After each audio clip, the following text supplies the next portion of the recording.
Daniela était occupée toute la journée à nettoyer la maison, à repasser les chemises de son mari et à s'occuper de leurs serres. Elle adorait les légumes qu'elle cultivait et les traitait avec le plus grand soin. Après le déjeuner, elle a commencé à préparer le plat préféré de son mari, à base de viande fraîche farcie au fromage et de jambon pané. Pour le dessert, elle décide de préparer un soufflé aux framboises. Tout est délicieux et elle peut maintenant ranger un peu. Daniela mettait toujours un point d'honneur à avoir une apparence soignée. Elle ne se permettait pas de se promener dans la maison en désordre, sans être coiffée et légèrement maquillée. C'est ce que sa belle-mère lui a appris quand elle était jeune. Elle se consacre à rendre son mari heureux, à lui offrir de l'affection, de la tendresse et uniquement des émotions positives, afin qu'il ne s'intéresse pas à d'autres femmes. Après avoir pris une douche, elle s'asseyait devant le miroir, arrangeait ses cheveux en boucles souples, appliquait un peu de brillant à lèvres, mettait une tenue et soudain, on ne voyait plus la femme au foyer, jeune et belle. Leur relation était un peu étrange. Paul se mettait souvent en colère et devenait nerveux pour n'importe quelle raison, ou sans raison du tout. Dany voulait lui faire plaisir, changer son humeur, ne serait-ce qu'un peu. À 19h précises, son mari arriva à la maison, déposa sa mallette dans le couloir et se rendit à la cuisine. Il y trouve une table joliment dressée et une bouteille de vin bien fraîche qui l'attend. Daniela se précipite pour le serrer dans ses bras. « Bonjour, mon chéri. Comment vas-tu? Fatigué? J'ai décidé de te gâter ce soir. J'ai préparé ton dîner préféré. Lave-toi les mains et viens à table, tout est prêt. » Polo embrassa sa femme à contre-séhure et fronça les sourcils, comme s'il n'aimait pas la surprise. Daniela se sentit blessée. Elle l'attendait avec impatience, elle avait travaillé si dur. Ils s'assirent pour manger, son mari mâchant sans enthousiasme, buvant du vin et grommelant. « C'est quoi cette fête? La situation ne pourrait être pire. Les ventes chutent, nous serons bientôt dans le rouge. Je suis furieux, il n'y a que toi qui t'amuses. » Il a posé un dossier de rapport sur la table et Daniela les a regardés. Oui, les choses allaient vraiment mal. Comment en est-on arrivé là? Il y a quelques mois encore, tout allait bien. Je gérais tout moi-même et je m'occupais des achats. Pourquoi avez-vous refusé notre fournisseur de confiance? Ces matériaux sont de première qualité et il n'a pas augmenté ses prix comme tous les autres. Écoutez, tout a commencé à ce moment-là. Paul s'est mis en colère et a crié, « Vous êtes donc en train de dire que je suis un mauvais manager et que je ne peux pas faire tourner l'usine de vêtements sans vous? Merci beaucoup pour votre soutien. » Daniela est confuse. Je ne fais que dire ce que je vois. Pourquoi t'énerves-tu pour rien? Encore une fois, j'en ai assez moi aussi. Tu as insisté pour que je reste à la maison, je t'ai écouté. Je t'attends, je te cuisine, tu me manques, et puis tu rentres à la maison et tu t'en prends à moi. Comment cela se fait-il? Qu'est-ce qui t'arrive, Polo?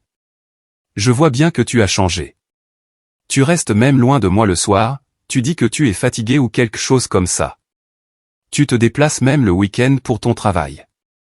Peut-être que tu as trouvé une autre femme.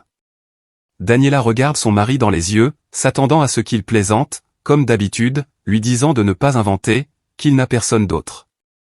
Mais ce qui se passe ensuite choque Daniela au plus haut point. Paul a bu son vin, s'est levé de sa chaise et s'est dirigé vers elle, les poings serrés, en criant « Tu veux la vérité? Alors, écoutez. Oui, j'ai une maîtresse et je l'aime vraiment. Mais pas toi. J'en ai marre de toi, tu comprends? Être au lit avec toi me rend malade. Tu ne parles que de nourriture et de tes plantes, c'est ennuyeux. Tu es inadéquate, stérile, tu ne peux même pas tomber enceinte. Divorçons. D'autant plus que mon propre enfant va bientôt naître. Je n'ai plus besoin de toi. Alors fais tes valises et va-t'en. Daniela est abasourdie. Elle n'arrive pas à croire ce qui se passe. Polo, qu'est-ce que tu racontes? Calme-toi. C'est notre maison, où irais-je? Nous sommes ensemble depuis tant d'années et tu veux tout gâcher. Et nous pouvons encore avoir des enfants, je crois. Nous avons fait tous ces tests récemment, tu as oublié? Mais il n'a pas écouté, il a continué, je me fiche des tests. De toute façon, je vais bientôt être père. Je commence une nouvelle vie heureuse. Oublie la maison, je vais te la prendre. Elle est à mon nom. Et ses comptes bancaires? Ils seront bloqués maintenant. Vivez comme vous l'entendez. Après ça, je t'ai dit de partir immédiatement. Je n'ai pas besoin de ton soufflé et de ton poulet, je peux manger ça au restaurant. J'ai besoin de passion, d'émotion. Peux-tu m'apporter cela? Tu as toujours été si ennuyeux, si statique. Pourquoi t'ai-je épousé? J'ai perdu tant d'années. Daniela pleure en préparant ses affaires. Elle met quelques objets et documents essentiels dans une valise et part à contre-séhur, avec peu d'argent dans son portefeuille. Elle s'est installée dans un hôtel bon marché, ne sachant pas quoi faire ensuite. Elle attend que Paul se calme pour pouvoir parler. Dans la chambre d'hôtel, elle s'effondre sur le lit et pleure en se remémorant sa vie. Daniela était la fille unique bien-aimée d'une famille d'universitaires respectés. Ses parents, passionnés de sciences, ont décidé d'avoir des enfants sur le tard, à l'âge de 40 ans, et ils l'ont adorée. Daniela grandit dans un appartement du centre-ville, entouré d'amour et d'affection, excellant dans ses études et développant un goût pour les choses raffinées, grâce à la vaste bibliothèque de ses parents. Elle entre à l'université sans difficulté, vivant toujours chez ses parents et n'ayant qu'une seule amie, Marie, issue d'une famille en difficulté, qui envie la vie de Daniela. Tu as de la chance, ma fille, de vivre dans le luxe. Je parie que ton père t'a déjà garanti une place à l'université. Moi, par contre, j'ai eu une vie difficile. Je ne suis entré à l'université qu'après avoir passé une nuit avec l'ancien directeur. Je vais travailler dur, trouver un mari riche et vivre comme une reine. Les deux jeunes femmes sont complètement différentes. Daniela était rêveuse et timide, tandis que Marie était rusée et intrépide, mais elle restait amie. Parfois, Daniela ramenait Marie chez elle, même si ses parents désapprouvaient. Marie se comportait avec audace, empruntant souvent les affaires de Daniela. Après la visite de Marie, la mère de Daniela la mettait en garde, tu ne devrais pas être amie avec elle, ma chérie. Elle pourrait même te voler ton fiancé, elle t'envie. Mais Daniela, naïve, prend la défense de son amie, maman, Marie n'a pas appris les bonnes manières, mais elle a eu une enfance difficile. Ce n'est pas de sa faute, elle n'est pas mauvaise. Lorsqu'elle a obtenu son diplôme, Daniela s'est précipitée chez elle, sachant que ses parents l'attendaient, mais lorsqu'elle a vu une ambulance à l'extérieur du bâtiment, elle a senti que quelque chose n'allait pas. Sa mère est emmenée inconsciente. Son père, désemparé, se lamente, Clara s'est évanouie en préparant la salade. J'ai vraiment peur. Une semaine plus tard, en soins intensifs, sa mère meurt d'une attaque cérébrale. Daniela mûrit instantanément. Son père est désemparé. De vieilles connaissances de la famille, les parents de Polo, sont venus apporter leur aide. Maria a aidé à organiser les funérailles et Polo, leur fils, a apporté son soutien à Daniela. Le père de Polo a proposé à Daniela de travailler dans l'usine de vêtements familiale, où Polo travaillait déjà, tu es maintenant le chef de famille. Travailler t'aidera à surmonter le chagrin. Daniela accepte, encore perdue, et travaille comme responsable des achats. D'abord timide, elle s'adapte rapidement. Polo, aujourd'hui artisan confirmé, est encouragé par ses parents à épouser Daniela, c'est une bonne fille, elle fera une excellente épouse pour toi. Ils ont commencé à se fréquenter et se sont mariés. Polo était affectueux et appréciait l'aide de sa femme. Le père de Daniela n'a vécu que 3 ans de plus après la mort de sa mère, et Daniela a une fois de plus pleuré la perte d'un être cher. Son mari l'a persuadé de vendre l'appartement familial et d'acheter une maison de maître, en pensant à l'espace pour les futurs enfants. Cependant, la grossesse n'a jamais eu lieu et Daniela est devenue dépressive. Elle a subi plusieurs examens, mais les médecins n'ont décelé aucun problème significatif. Ils ont insisté pour que Polo subisse lui aussi des examens, mais il était réticent, accusant sa femme d'être responsable de sa stérilité. Récemment, Daniela l'a persuadé de passer les tests, mais les résultats n'étaient toujours pas prêts. Polo dirige désormais seul l'usine, tandis que Daniela est la femme au foyer, un rôle pour lequel il insistait auparavant pour qu'elle l'aide. En particulier pour l'achat des matériaux et la gestion financière. Comme dans beaucoup de mariages sans enfants, la relation s'est détériorée, mais Daniela ne s'attendait pas à ce que Polo la trompe et prévoit de la laisser sans rien. Dévastée, elle appelle son amie Marie. « Je suis à l'hôtel, viens s'il te plaît. »« Ma vie s'écroule et je ne sais pas quoi faire, » dit Daniela. Marie lui répond rapidement, « J'arrive, tiens bon. » Elles ont pris le thé pendant que Daniela lui racontait ce qui s'était passé. « Marie, comment Paul a-t-il pu faire ça? Il me trompe depuis 1 an et a bloqué nos cartes et nos économies. Je n'ai rien. Il est déterminé à tout me prendre. Il prétend que sa maîtresse va bientôt donner naissance à son enfant. Je suis profondément blessé. Marie compatit avec son ami et secoue la tête. Ton Polo est un vrai traître. Je ne m'attendais pas à cela de sa part. Ne pleure pas, c'est inutile. Tu ne dois pas abandonner, tu dois te battre pour tes droits. Nous te trouverons un bon avocat. J'en connais un excellent, spécialisé dans les affaires familiales et le partage des biens. Tu n'as qu'à préparer tous les documents et je t'appellerai pour prendre rendez-vous, soupire Daniela. Daniela soupire, merci, Marie, c'est une bonne idée, mais les avocats coûtent très cher. Et où vais-je trouver cet argent? Son ami fouille immédiatement dans son sac et lui tend une liasse de billets. Tiens, prends ça. Tu me rembourseras plus tard. Je ne te laisserai pas en plan. Nous nous en sortirons ensemble. Ce qui vous revient de droit vous reviendra. Alors prépare-toi au combat et crois que tout s'arrangera.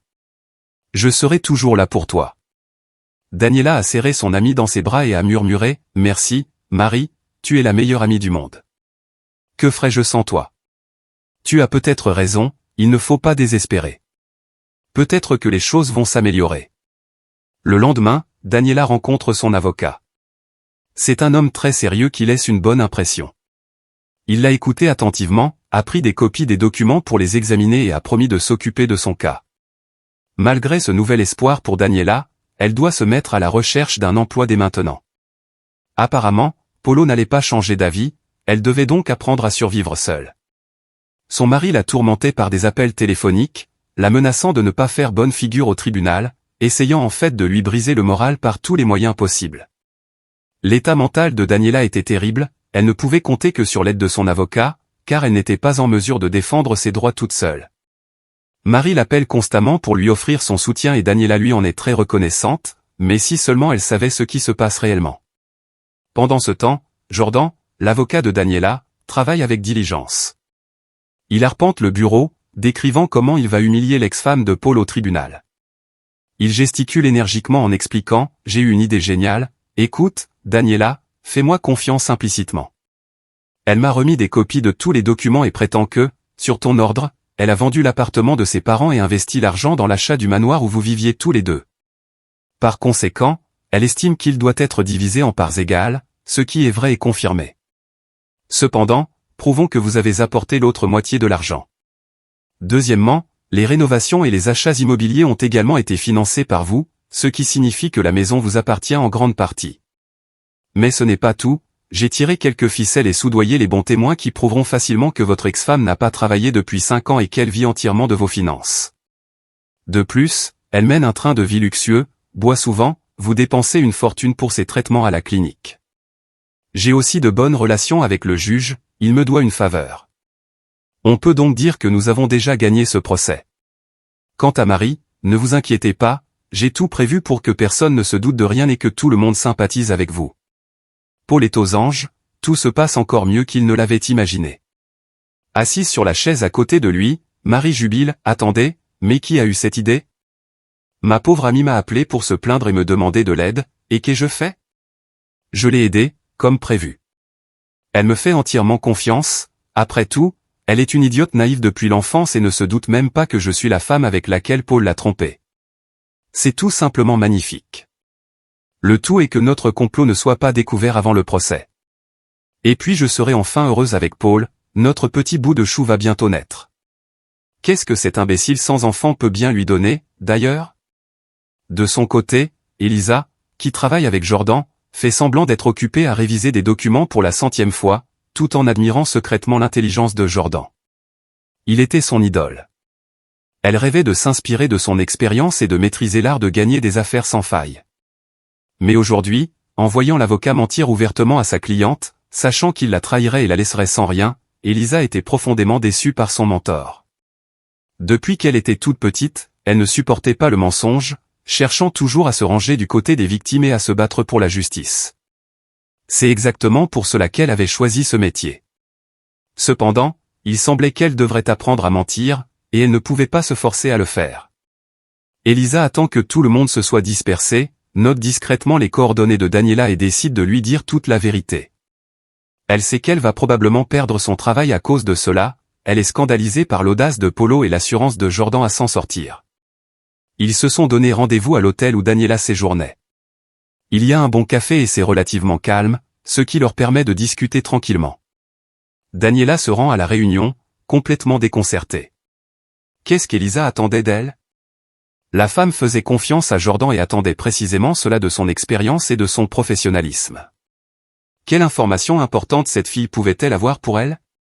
Elisa est déterminée et va droit au but. Bonjour, Daniela, je travaille avec Jordan. Nous partageons le même bureau. Aujourd'hui, j'ai assisté à votre entretien avec votre mari et cela m'a profondément troublé. Jordan n'a pas l'intention de défendre vos droits, bien au contraire. De plus, votre mari l'a payé beaucoup plus cher que vous allez donc perdre le procès et vous retrouver sans rien. Et votre amie, à qui vous avez confié votre douleur, est en fait la maîtresse de votre mari. Je sais que cette vérité vous a probablement choqué, mais je n'ai pas pu m'empêcher de vous la dire. C'est injuste, tout le monde est contre toi. Elle n'a pas pu prononcer un mot, elle était en état de choc. Attendez, arrêtez, c'est une blague? Je n'y crois pas, ce n'est pas possible. Marie n'a pas pu faire ça, nous sommes amis depuis l'enfance, j'ai tant fait pour elle, elle ne pouvait pas me trahir comme ça. Marie a elle-même trouvé un avocat pour moi et m'a donné l'argent nécessaire, puis le portable de Daniela a sonné et elle a dit distraitement, oui, mon mari et moi avons fait des tests. Qu'est-ce que tu as dit? Qu'est-ce que tu as dit? C'est une nouvelle? Tu es sûr? Tu as vérifié 2 fois? Pouvez-vous m'envoyer les résultats par courrier électronique? Merci beaucoup. Elle met fin à l'appel et se met soudain à rire de façon hystérique, des larmes coulant sur son visage. Elisa a compris qu'il s'agissait d'une grave dépression mentale. Elle n'a donc même pas essayé de la calmer, elle lui a simplement versé de l'eau d'un verre sur le visage, ce qui l'a aidé. Daniela semble reprendre ses esprits et Elisa commence à s'excuser, je suis désolée, je ne voulais pas te faire de peine, mais tu faisais une dépression. Que s'est-il passé d'autre? Daniela s'essuie le visage avec des serviettes et explique, vous n'allez pas le croire, on vient de m'annoncer que mon mari n'aura jamais d'enfant. Vous vous rendez compte? Il est stérile, et pourtant il m'a quitté parce que sa maîtresse est enceinte de lui. Maintenant, je suis curieuse de savoir qui est vraiment cet enfant. Et pendant toutes ces années, je me suis reproché de ne pas pouvoir avoir d'enfant, mon ex-mari m'a constamment humilié parce qu'il pensait que j'étais stérile. Pas étonnant que j'ai fait une dépression. Elisa réfléchit sérieusement. Mais ce n'est pas une bonne chose que tout cela soit révélé maintenant. Tu peux aller voir ton mari et le menacer en lui disant que tu sais tout. Peut-être qu'il reconsidérera la possibilité de traiter avec vous au tribunal. Si vous le souhaitez, je peux vous représenter légalement et gratuitement devant le tribunal. Même si nous perdrons probablement le procès, j'ai un plan. Il faut juste que nous trouvions une solution. Daniela est sous le choc, un choc immense. Elle regarde cette jeune femme et ne sait pas quoi faire. Elle faisait tellement confiance à Jordan, il lui semblait si fiable et si amical. La jeune femme se dit, monsieur, je n'ai pas l'air de savoir quoi que ce soit sur les gens. D'abord mon propre mari m'a trompé, et maintenant même l'avocat. Et moi, l'idiote, je les crois tous. Après réflexion, Daniela accepte, d'accord. Essayons de faire quelque chose ensemble pour mon salut. Merci d'avoir risqué votre carrière pour venir tout me raconter. Demain, j'annulerai le contrat avec Jordan et je récupérerai mon argent, ainsi que les copies des documents. Je me rends compte qu'il est trop tard. Après tout, je lui ai déjà tout dit. Ne désespérons pas prématurément. Dès que j'aurai tout découvert, je vous appellerai tout de suite. Et vous, essayez de vous calmer un peu. Le lendemain, Daniela se rend en Jordanie et annule le contrat. L'homme est perplexe. Daniela, que s'est-il passé? Nous avons d'excellentes chances de gagner cette affaire. Vous m'avez déjà versé une avance et je ne pourrai pas vous rendre cet argent. Vous mettez en doute ma réputation? Impeccable, répond froidement Daniela. Je suis désolé, mais j'ai changé d'avis. C'est mon droit. Je n'ai pas besoin d'avocat. Au revoir. Jordan n'est pas gêné le moins du monde. En fait, c'est même mieux. Il était payé et n'avait rien à faire. Maintenant, Polo et lui allaient certainement gagner le procès. Mais quand Elisa, sa meilleure stagiaire, a donné sa démission le même jour, il a été complètement déconcerté. Il tente de la convaincre de rester. Après tout, elle avait un grand potentiel et deviendrait une avocate compétente. Mais elle n'est pas d'accord. Elle a parlé de problèmes familiaux et d'un déménagement urgent. Fin et expérimentée, Jordan a senti qu'il y avait anguille sous roche. Toutes ces coïncidences le même jour ne pouvaient pas être le fruit du hasard. Mais il ne comprend pas exactement de quoi il s'agit. Libérée de ses obligations envers son patron, Elisa décide d'observer et cela s'avère payant. Le 3e jour, elle a vu ce qu'elle voulait. La jeune fille astucieuse voyait 2 hommes en même temps et avait un autre amant, un jeune entraîneur de fitness. Ils s'embrassaient passionnément dans sa voiture, sans se soucier de ce qui se passait autour d'eux. Elisa réussit à prendre plusieurs photos réussies. Il fallut encore une semaine pour rassembler les documents restants pour le procès sur la propriété et ce n'est qu'à ce moment-là qu'Elisa appela Daniela. Elisa appelle alors Daniela, « Bonjour. Je t'attends demain dans le même café. Nous allons chez ton mari, je veux dire chez toi. J'ai un plan. Je te dirai tout. » Lorsqu'ils se sont rencontrés, Daniela a demandé avec anxiété, « Peut-être ne devrions-nous pas aller chez mon ex-mari ? Pourquoi devrions-nous le faire ?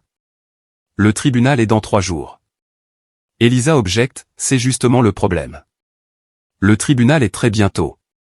Je comprends parfaitement que Jordan s'est bien préparé pour ne nous laisser aucune chance de gagner au tribunal. Je sais de quoi je parle. Je veux prendre Paul au dépourvu. Je suis sûr qu'il n'est pas là tout seul, mais avec sa maîtresse. Je lui ferai peur et j'espère qu'il abandonnera l'affaire. C'est notre seule chance. » Daniela secoue la tête, « Je ne sais pas. Paul est obsédé par l'idée de tout me prendre et il ne s'arrêtera probablement pas. Nous pourrions aggraver les choses. » Les femmes se sont rendues au manoir de Daniela.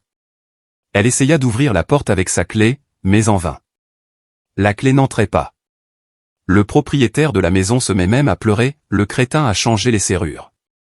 Cela signifie qu'il a décidé que la maison ne m'appartenait plus, mais que nous l'avions achetée ensemble. » C'est alors que Marie ouvre la porte, vêtue seulement de la chemise de Paul et les cheveux ébouriffés. Elle attendait visiblement quelqu'un d'autre et s'est même exclamée, « Surprise, Daniela, toi ? Je croyais que tu étais le livreur de pizza. » Daniela se sent tellement blessée, humiliée et détruite qu'elle en a la nausée, comme si elle avait trahi Polo avec sa meilleure amie et non l'inverse. Elle s'exclame, « C'est donc vrai. Comment as-tu pu faire ça ? J'ai tant fait pour toi depuis ton enfance. Je t'ai trouvé un travail, je t'ai tout appris, je t'ai confié tous mes secrets et tu m'as trahi comme ça. » Polo sort du bruit, voit Daniela et fronce les sourcils, « Je ne comprends pas. Qu'est-ce que tu fais là ? Nous sommes invités et ma chère Marie ne doit pas se stresser. Elle est enceinte maintenant. Alors sortez d'ici. Nous nous retrouverons au palais de justice. » Daniela, choquée par tant d'audace, s'écrie, « Des invités ? Et le fait que c'est aussi ma maison et que tu t'amuses avec ta maîtresse ici ? Quelle crapule tu es, Polo. J'ai perdu tant d'années avec toi en vain. Je t'aimais. Comment peux-tu faire ça ? » À ce moment-là, Elisa intervint et commença à parler à Polo. « Bonjour, je suis maintenant l'avocate de Daniela et je vais défendre ses intérêts au tribunal. » Ses émotions sont compréhensibles. Ce n'est pas tous les jours que votre meilleur ami vous enlève votre mari, vous n'êtes pas d'accord ? Pouvons-nous entrer ? J'ai une conversation importante à vous faire, et il est dans votre intérêt que nous en parlions maintenant, avant le procès.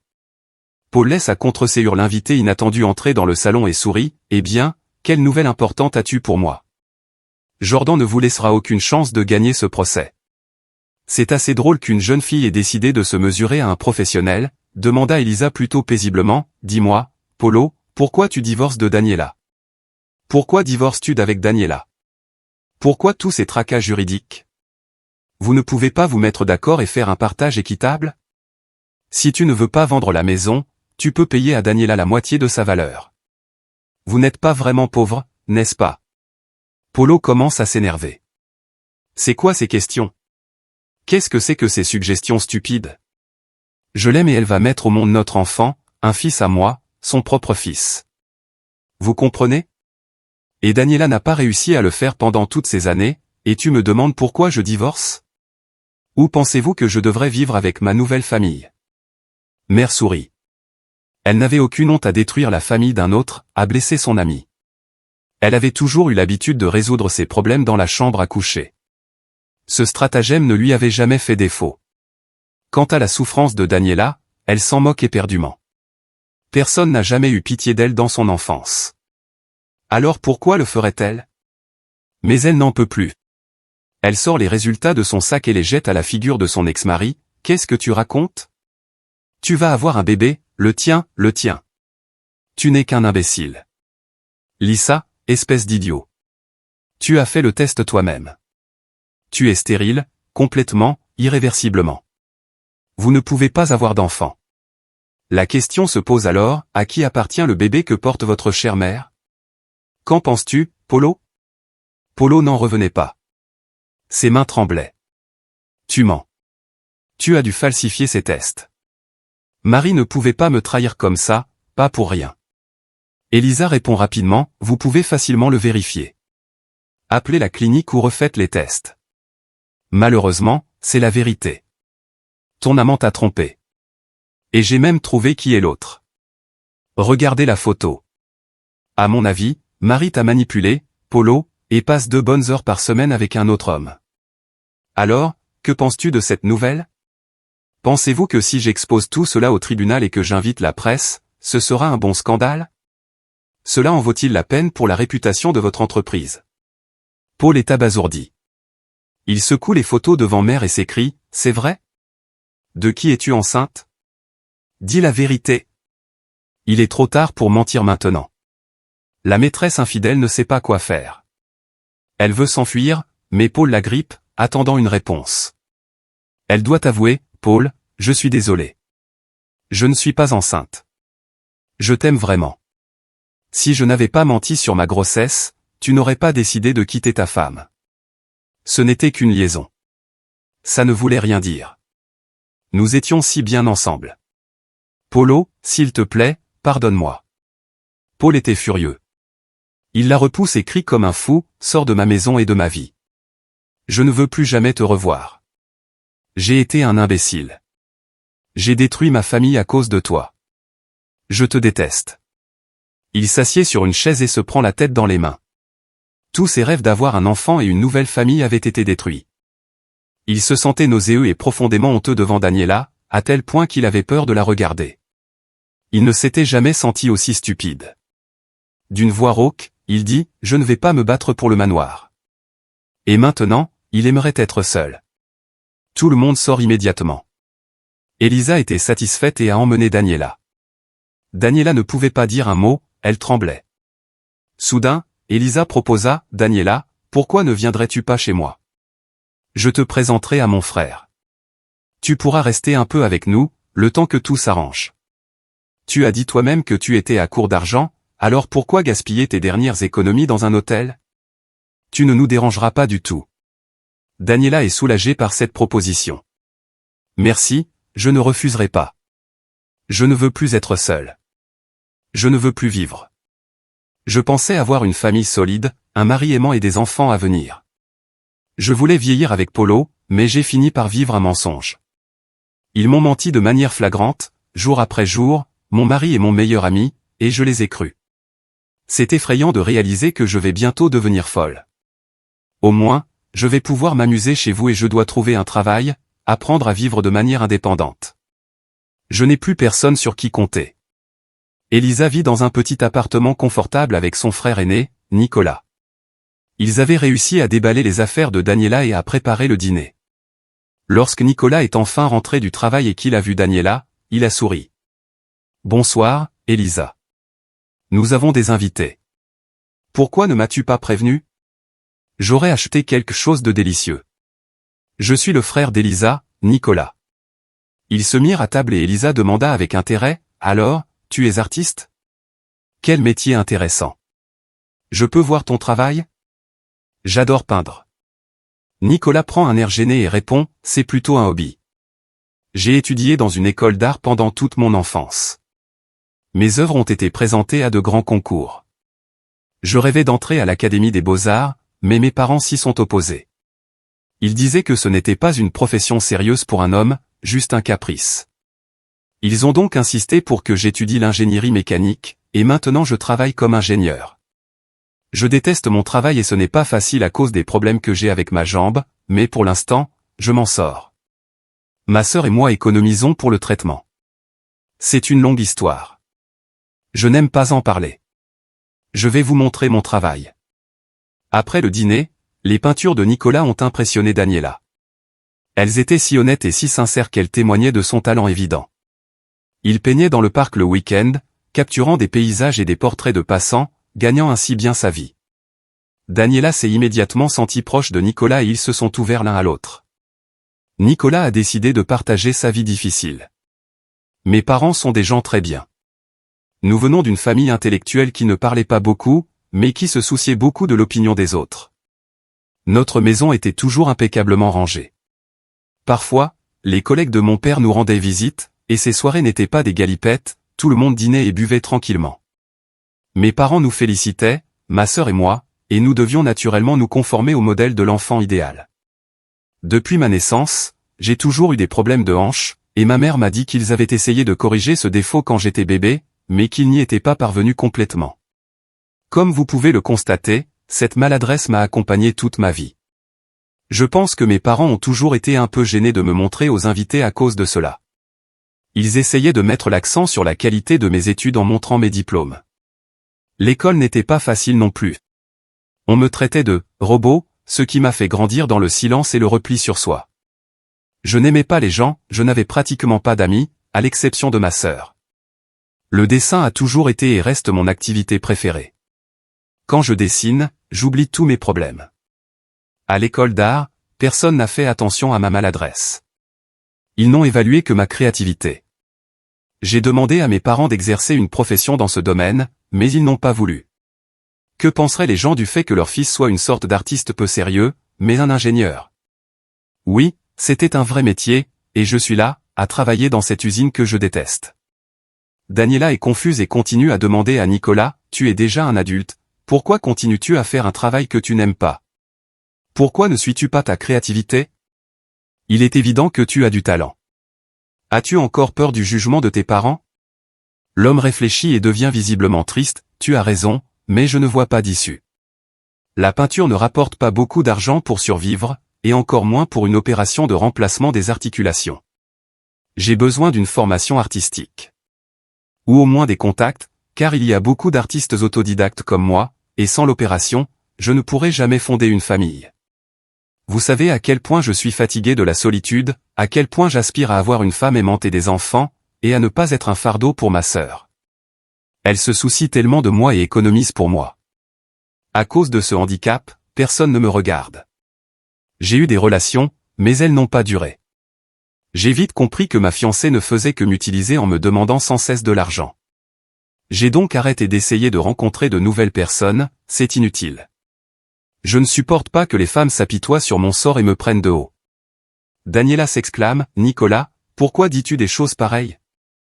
Moi, quand je t'ai vu, je ne me suis même pas rendu compte de ta maladresse. Au contraire, j'ai été frappé par la gaieté, l'ouverture, la sociabilité et l'authenticité dont tu fais preuve. Vous avez tort de penser que toutes les femmes sont identiques.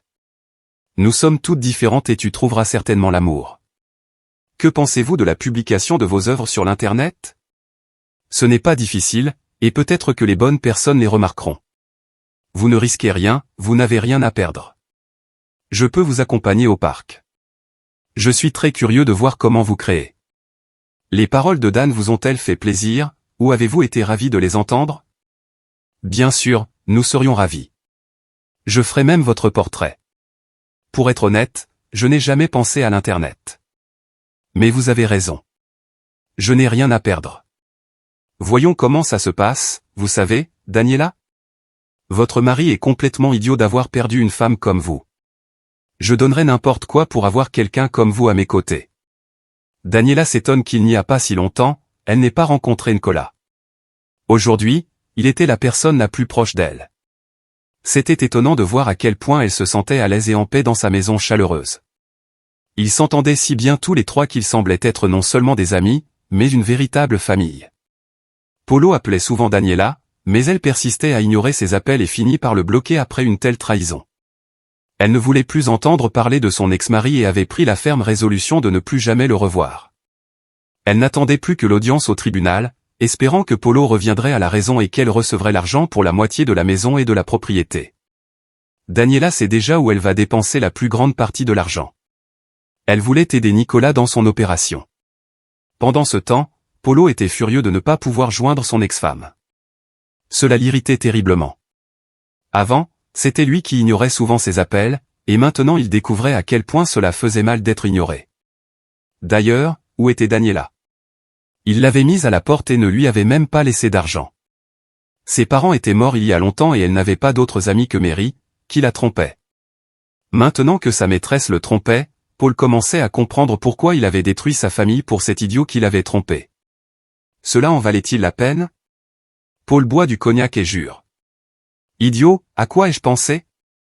La vie avec Daniela semblait ennuyeuse, elle manquait de variété, mais maintenant tout n'est que chaos. Problème au travail, chaos à la maison, et personne n'est là.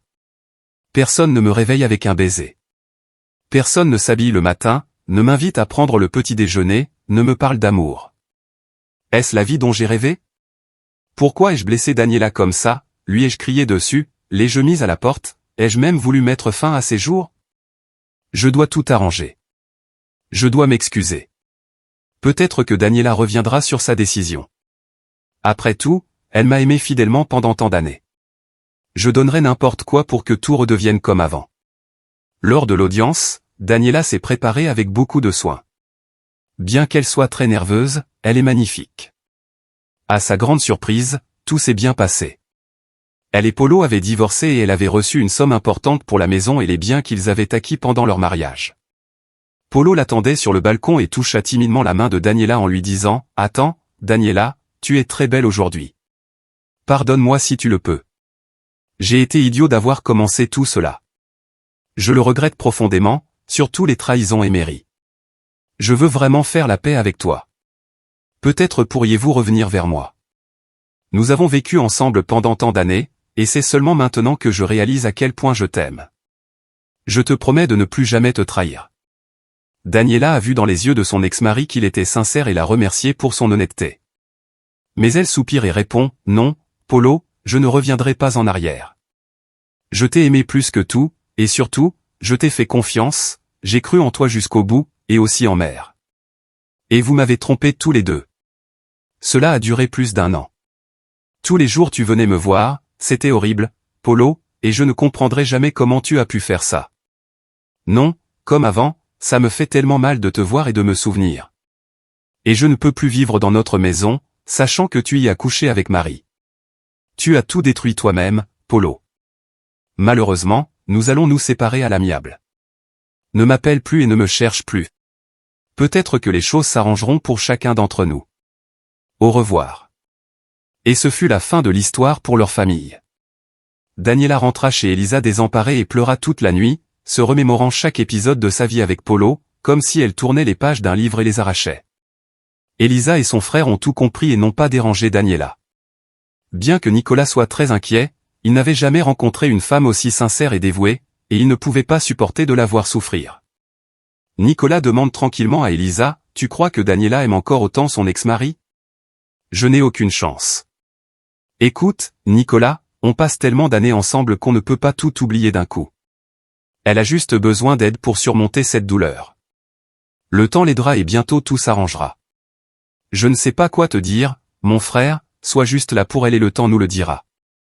Je voudrais suggérer quelque chose à Daniela. Et si nous ouvrions notre propre cabinet d'avocat avec elle? Elle n'est peut-être pas avocate, mais elle a beaucoup d'expérience. Elle pourrait être mon assistante. Je me sens bien avec Daniela. Nous formerions une bonne équipe et surtout une équipe fiable, réalise Nicolas, ravi. J'en suis ravi. J'aimerais voir Daniela plus souvent. Je crois que je suis tombé irrémédiablement amoureux d'elle et je ne sais pas quoi faire avec ça. Daniela pleura pendant de longues heures et, au matin, prit une décision. Elle est venue prendre son petit déjeuner et a tendu à Nicolas une liasse de billets en lui disant « Je veux que tu ailles à l'hôpital et que tu réserves l'opération pour demain, et je ne veux rien entendre. Prends cet argent, s'il te plaît. Il ne m'a pas apporté de bonheur, alors qu'il aille à une bonne cause.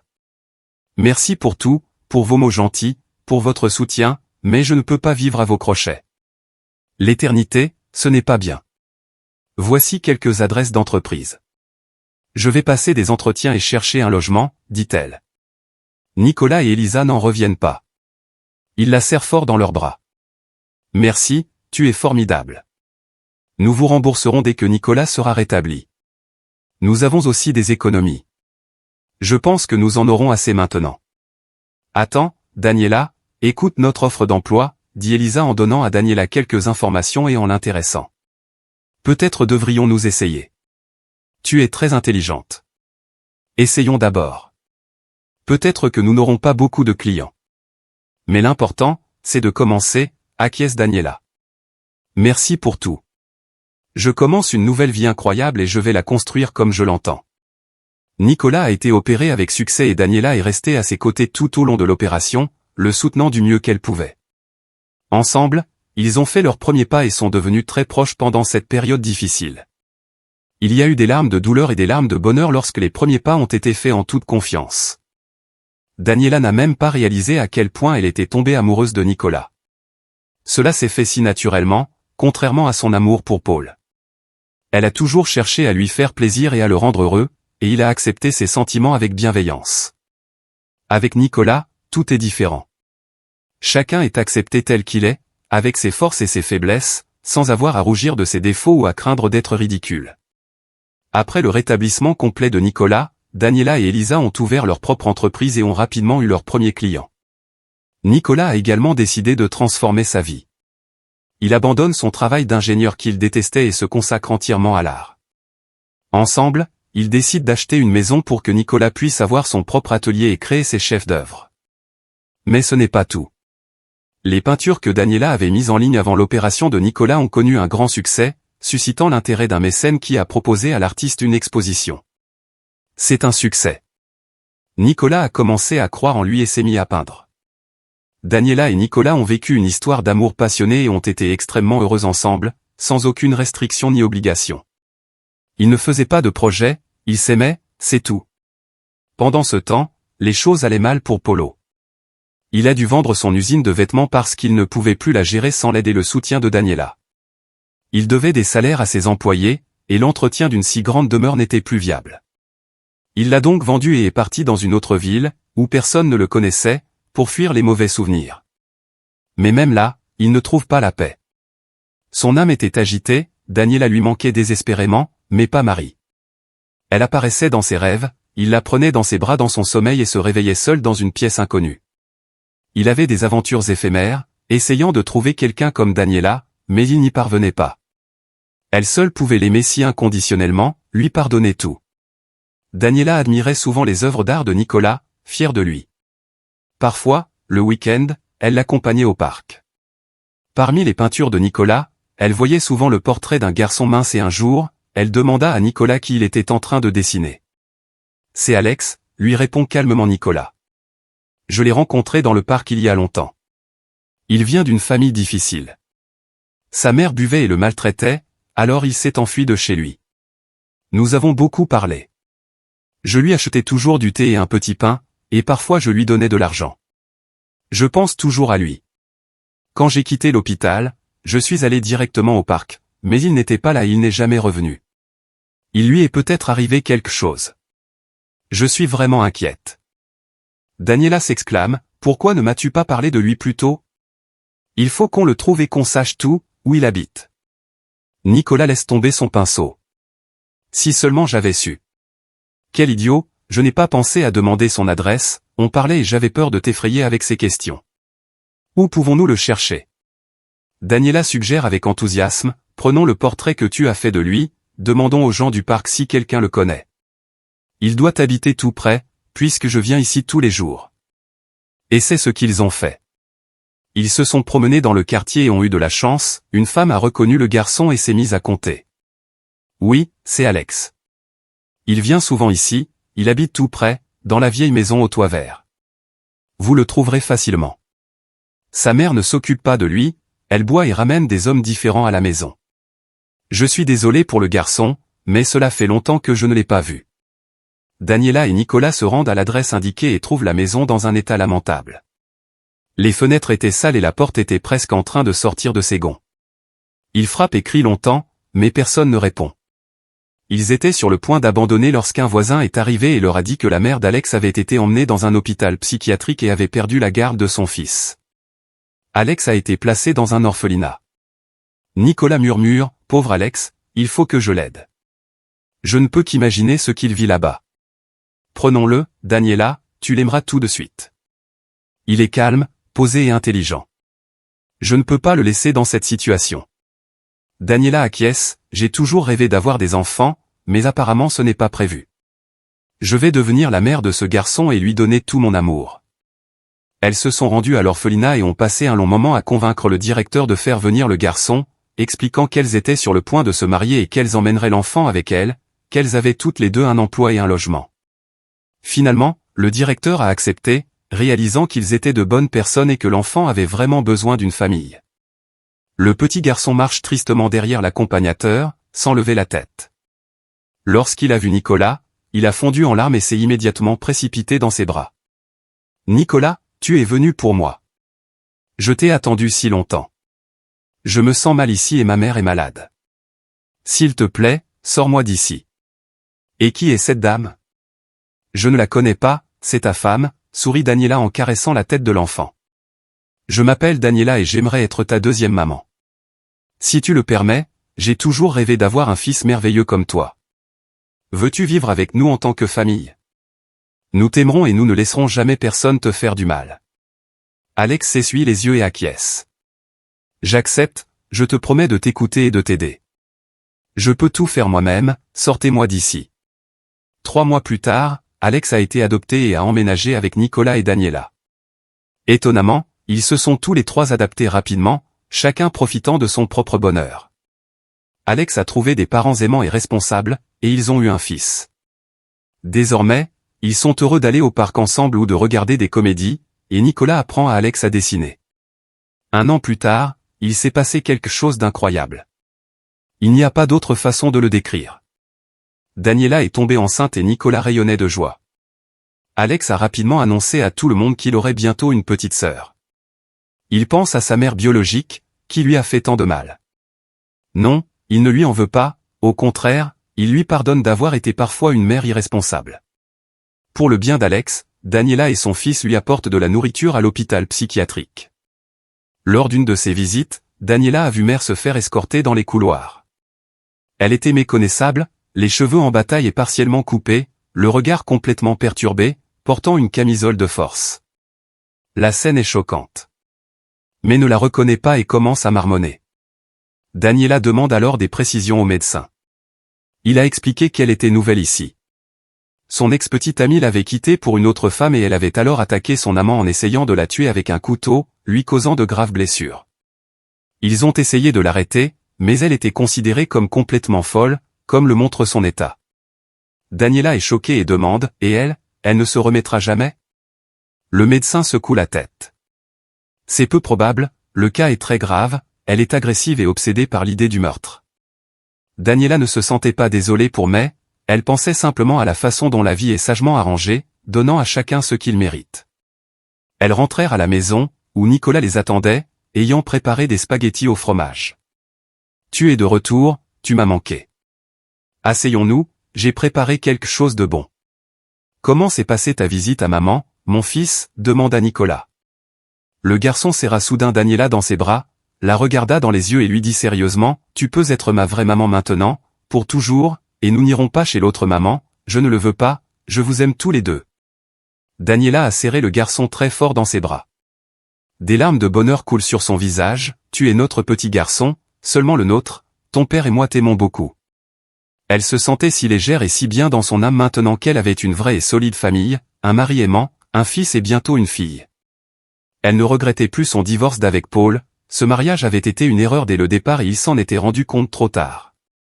Elle remercie le destin d'avoir rencontré Elisa, qui a complètement transformé sa vie. L'histoire de Daniela est un voyage de douleur, de résilience et de renaissance. Elle a dû faire face à la fin de son mariage, à la douleur de la trahison de son mari et de sa meilleure amie, et a dû recommencer sa vie à zéro. Mais la vie a mis sur son chemin Elisa, qui l'a aidé à aller de l'avant et qui, en plus d'être une amie, est devenue sa belle-sœur. L'harmonie dans la vie de Daniela témoigne de sa capacité de résilience et de transformation. Elle avait appris à ne pas laisser le passé définir son avenir et à saisir les opportunités qui se présentaient aux côtés de Nicolas, d'Alex et de leur fille en devenir, Sophia. Daniela se sentait enfin complète et en paix. Elle avait trouvé non seulement un nouvel amour, mais aussi une nouvelle version d'elle-même, plus forte, plus sage et profondément plus heureuse. Si vous avez aimé cette histoire, donnez votre avis ici dans les commentaires et, bien sûr, laissez votre like, abonnez-vous et activez la cloche de notification pour ne manquer aucune vidéo. Un gros câlin et à plus tard.